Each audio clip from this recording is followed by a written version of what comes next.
itaas po natin ng ganito, palatandaan po na tayo po'y sumusuko at isinusuko po natin ang ating mga buhay sa Panginoon. At handa po tayong magpagamit sa Panginoon sapagkat nababatid po natin na ang Diyos ay may malaking gagawin po sa lugar na ito. Amen. At nalaman po namin na wala pa po palang Christian church dito. Amen? Yung kagaya ng organization na aming pinabibilangan. Amen po, tama po ba? Amen po. No, so, pag nagkataon po, na mape-penetrate po yung lambitin ng salita ng Panginoon. At tayo po ang gagamitin ng Panginoon.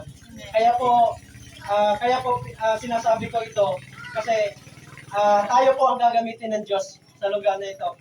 Si Nanay Cindy, tapos si Nanay Bagna, at hindi ko makilala, pasensya na po. No? So mamaya magpapakilala po tayo sa isa't isa. Sige po, tayo po ay sumunod sa maikling pananalangin. Sige po, itaas po natin ang ating kamay sa bilang tanda ng pagsuko natin sa ating mga buhay sa Panginoon.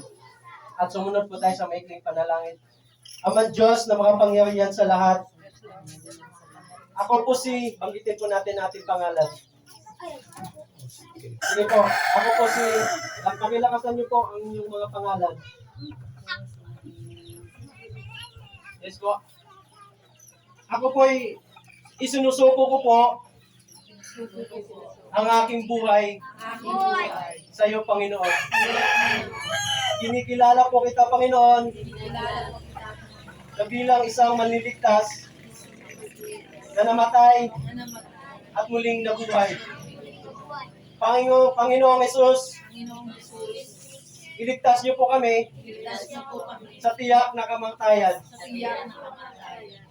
Isulat niyo po ang aming mga pangalan sa aklat ng buhay. Iligtas niyo po ang bawat isa sa tiyak na kapahamakan doon sa dagat-dagatang apoy.